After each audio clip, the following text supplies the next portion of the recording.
কুষ্টিয়ার কুমারখালীতে আধিপত্য বিস্তার ও বোতলের ক্যাপ ছোড়াকে কেন্দ্র করে দুই পক্ষের মধ্যে গোলাগুলির ঘটনা ঘটেছে। এতে 4 জন গুলিবিদ্ধ সহ আহত হয়েছেন অন্তত 10 জন।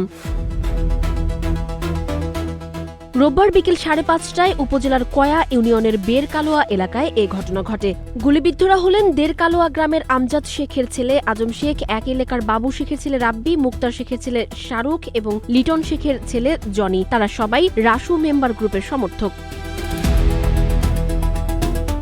পুলিশ ও স্থানীয় সূত্রে জানা গেছে, দীর্ঘদিন ধরে আধিপত্য বিস্তার নিয়ে বিরোধ চলে আসছিল কয়া ইউনিয়নের দেরকালোয়া গ্রামের ইয়ারুল ও রাসু মেম্বার গ্রুপের। রোববার সকাল 9:30টার দিকে রতন শেখ নামের এক ব্যক্তি কোমল পানীয় পান করার পর বোতলের ক্যাপ ছুঁড়ে মারেন। এ সময় ক্যাপটি গিয়ে গ্রামের ক্যাসেট নামের এক ব্যক্তির মাথায় লাগে। তখন ক্যাসেট বকাবকি করলে রতন তাকে মারধর করে। তারই জেরে একই দিন বিকেলে 5:30টার দিকে সংঘর্ষে জড়ায় দুই গ্রুপের লোকজন। এক পর্যায়ে শুরু হয় গোলাগুলি। এতে গুলিবিদ্ধ হন 4 জন সহ আহত হয়েছেন অন্তত 10 জন।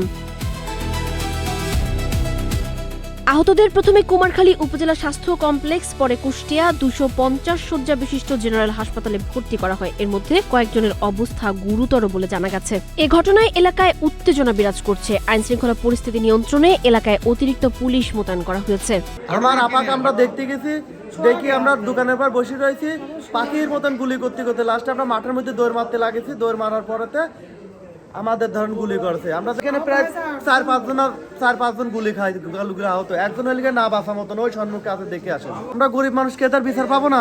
বিষয়টি নিশ্চিত করে কুমারখালী থানার অফিসার ইনচার্জ জামাল উদ্দিন নাগরিক প্রতিদিনকে জানান, পূর্ব শত্রুতার জেরে এই হামলার ঘটনা ঘটে।